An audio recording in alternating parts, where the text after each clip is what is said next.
If that were legal, everyone and their brother in Pakistan right now would unleash an army of AI bots blowing up our cell phone towers. So AI can't make calls? Not cold. That's been banned for quite some time now. What do you mean?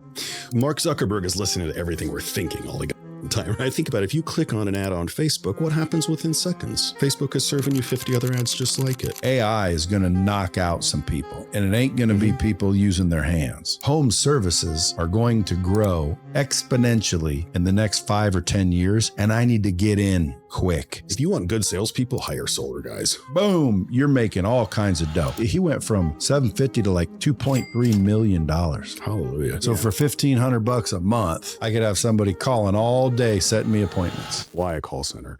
And I think that's where everyone needs to understand, like the big thing that most people don't know is they all think, oh, I got to spend money on this marketing agency and this lead gen company and risk it and hope to dear God they don't scam me and hope that these leads work and hope they show up and hope they don't no-show on me, because you can own your own lead gen company in-house. When you own the call center, now you can control the scaling, you can control the quality, you control every single aspect of it yourself. And I help you set the whole thing up, and then we can walk away from it, honestly, if you want me to.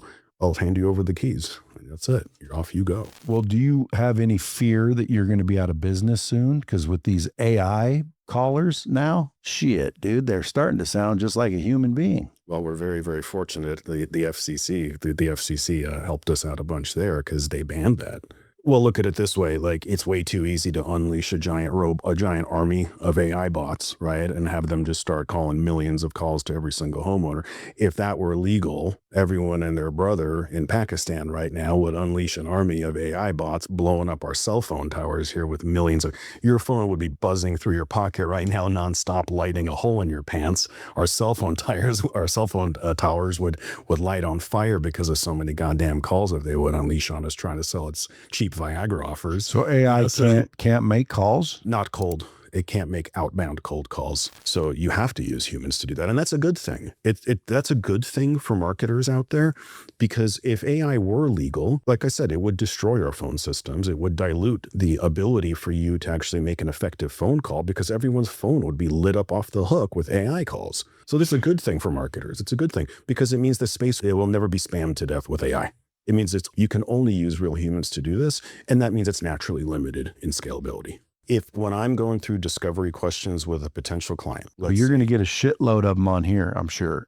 They're going to at least hit you up. I don't know if they'll be big or small, but dude, I guarantee you, anyone listening to this right now, they're already writing down notes. Matter of fact, where do they reach you? Normally I'll wait till the end, but like there's people already going, who is this guy? Where do I reach him? It's easy. Scalifyco.com. SCALIFYCO.com. Scalifyco.com. There you go.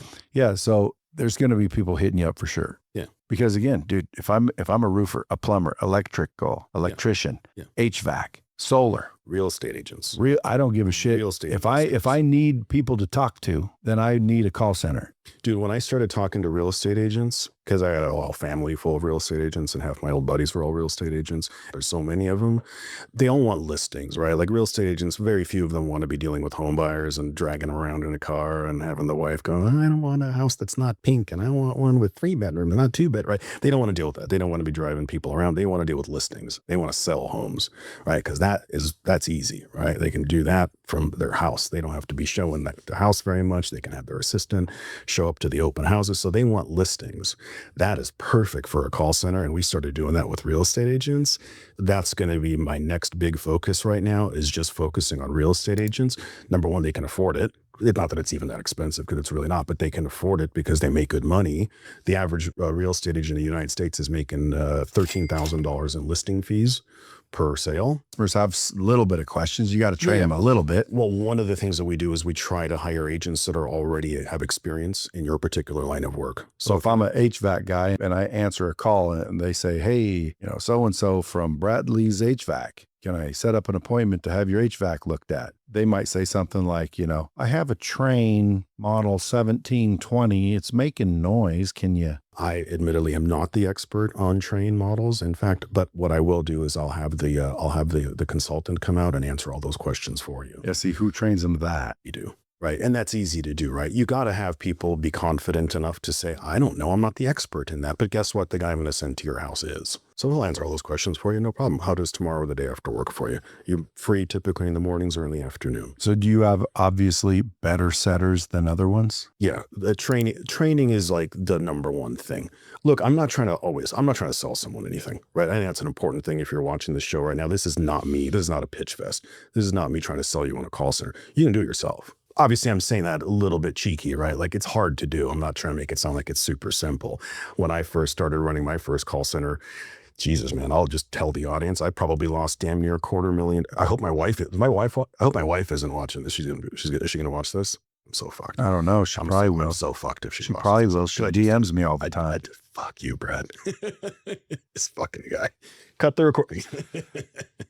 No, man, but yeah, she's gonna watch this. But no, I'm not exaggerating, dude. I lost damn near $250,000 running a call center for the first 2 years because I didn't know what the fuck I was doing. And there was no consultants to call and no coaches to call. There was no website you can go to hire someone like me. They didn't exist. So I had to just put the pieces together myself, super goddamn slow, and lose a shit ton of money along the way. There were so many times where I threw in the towel. I literally did throw in the towel. I shut it down, and then some dumbass reason later, I would start it up again and do it again. And now, of course, I'm super thankful that I did, but I want to prevent that from happening to the next guy. I'm 49 years old. I'm not here to make a quick buck anymore. I actually give a shit about people's well-being. You know, like I want them to do well. That actually makes me feel good when you're doing well. Why does your age have anything to do with that? Oh, I don't know, because people are young and dumb.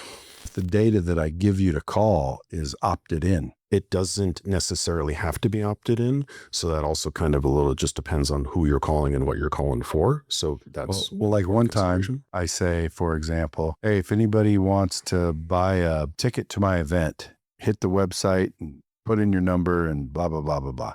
And then the event's come and gone, but I still have 21,000 people that didn't buy a ticket, but now I have another event. It's not even the same event, but I have 21,000 that looked at that event. So now I go, Peter, have your people call them, explain my event, and just book an appointment for one of my closers to sell them a ticket. Those are like layups for us because that's not cold. I mean, that's not cold outreach. Well, it is technically. No, but that's more because those people already came to you, right? Like they were an inbound lead at some point, or even if they were inbound or cold, regardless, the point is they're already opted in. They're already in your system. Don't you have been receiving your messaging? So like that's well, I don't call it a layup. Nothing's a layup, but that's good. That's good stuff. I think like if they opt in, you only have like 180 days to call them. There's no proof of opt-in required for cold calling unless you're using AI. Then no, you can't. So a human can cold call, but AI can't. Fuck yeah. Even with a predictive dialer? Yes. Why can't that lie at the cell tower? When they're calling you to sell you auto warranty, that's a cold call. I know, but you they didn't opt in for that. No, but I also am on the do not call list, so they shouldn't be calling me at all. Calling you. No, you can sue those people. Yeah, and you should not be calling DNC people. Yeah, but you can filter. How do you know? Just the filter on the software? Yeah, you just click a button. What if it's wrong, though? That's what I meant by liability. Because, like, people think I'm calling through you, and I'm trusting that your software is fucking weeding out the DNCs. Yes. And I'd employ you to do it, and all of a sudden I called some DNCs, and you called them. I didn't. They think I did. Software registers with the FCC. So software registers your business with the FCC so that they take that responsibility on. The FCC the software company. But here's the good news. That's almost never going to happen because, yes, of course, someone could have signed up for the DNC this morning, right? Maybe they were on no DNC list when you got your lead list, right? Maybe your lead list is a week old, right? And they weren't on the DNC list at the time. They signed up for it this morning, an hour before you called them. Well, obviously, you're not going to be in trouble for that because how on earth are you supposed to know they just signed up? So I don't even know what the time frame is between how much protection you got when you signed up for DNC. But suffice it to say that that's what one of the things that you're paying for is that level of protection.